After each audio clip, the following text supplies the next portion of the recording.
Hey, this is Elena with Black Sheep 303 Creative, and my project today is a clean and simple Easter card, adapting the Tim Holtz Crazy Dog stamp set with some Easter accessories to turn him into like a grumpy Easter dog. So to start off with, I've got a piece of Nina Solar White, and I'm just sketching a line to determine the placement of where I want him to be on this piece of paper, and it's 4 1/4 by 5 1/2. Did get a little bit of ink on there by accident, but I'll just cover that up right now when I stamp out the bulldog. And I'm stamping him in Memento Tuxedo black ink because I'm going to be coloring him with my Spectrum Noir alcohol markers. And then I'm stamping the Easter ears from Lawn Fawn's Chirpy Chirp Chirp stamps, and then the egg from the Lawn Fawn Eggstra special Easter stamps alongside him. So those are my little Easter accessories to make him an Easter guy. And then I'm just going over the line that I drew with the pencil with my IG2 Spectrum Noir and my IG1 to blend them out. I did print out a picture of a bulldog, as you saw there, so I could kind of decide how I wanted to color him and I wanted to make him brown and white. So I'm base coating all the areas of where I'm going to have him be brown with TN2, which is the lightest tan color I've got. And I'm going to do like one of his eyes, his ears, his legs, and then leave his belly white and most of his face white too. And now I'm taking TN7 and I'm adding shading sort of in the areas where it would be most likely to be darker, like anywhere that's underneath something, along the edges. And the nice thing about those Crazy Dog stamps is that shading has actually been drawn in when you stamp it, so it's really easy to just kind of follow along with where a lot of the shading has been drawn to just know how to add additional shadows. Now to get the nice mid-brown tone, I'm taking my TN2 marker and I'm tapping it on the tip of the TN7 and then drawing and then filling in with that. And that's where I'm getting that nice sort of middle brown shade. And it allows me to keep some areas lighter than others. So I just, if I want it to be darker, then I, color it right away after I've done the tip-to-tip method. If I want it lighter, then I color with it for a little while so the TN7 kind of wears off the TN2. And now I'm adding shading with IG2 in the white areas. So like under his paws, like along his belly, like that would be covered by that paw that's in front, under the collar, under his chin, around the wrinkles in his face. Again, a lot of those shadows are kind of pre-drawn in there, so it's easy to know where to put them. And then I'm going to blend that with the IG1, and then I'm just coloring up his tail with TN7 and going over the line again underneath him because it's kind of fading out. So now I'm taking IG6 and coloring his nose and then little areas right around his eyes to darken those down.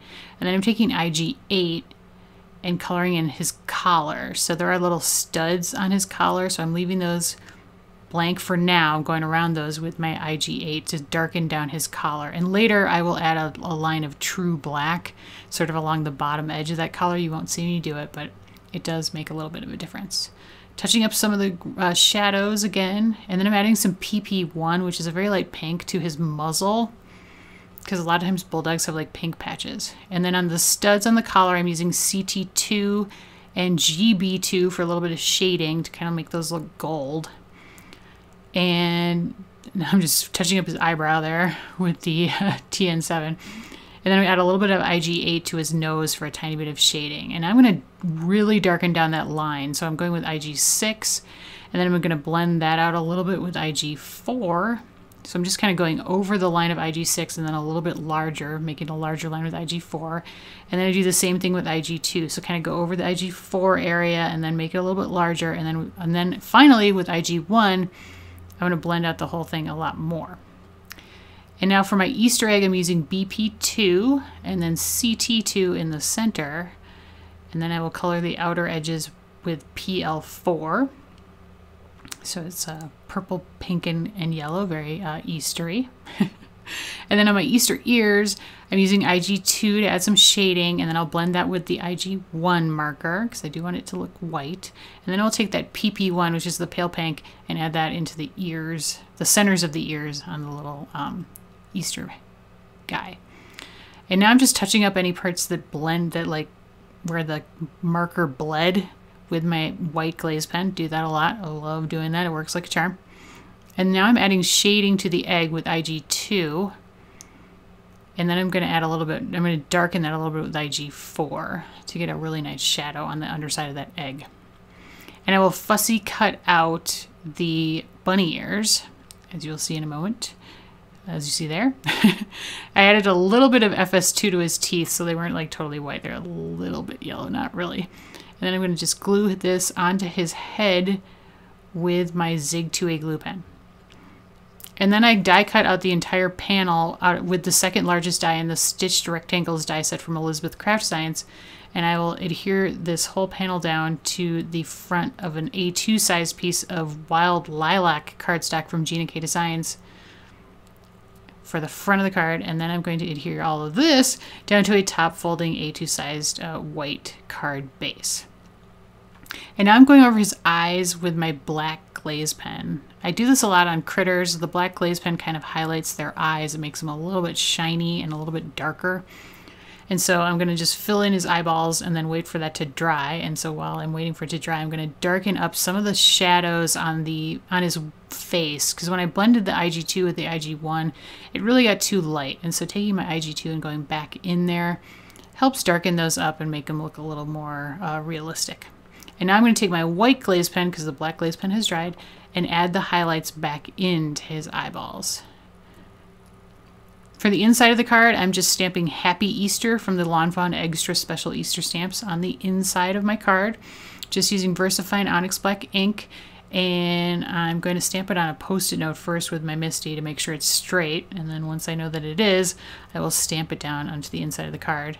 And then I'm going to take, there's a little heart stamp also in that stamp set, and I'm going to stamp that with Gina Designs Passionate Pink over there on the left to complete the inside. And it was at this point that I decided the outside was a little too, I don't know, like the dog needed something to ground him a little more, not just the line under his legs, but like some sky or something. So I took my TB1 marker and I'm just kind of sketching it around him in a very like, you know, sort of loose and sketchy manner, as you see there. And then I'm going to take my blender pen and I'm going to kind of in a circular motion go all around all the edges. And then I will actually go over the entire thing, like all of the blue that I drew on there.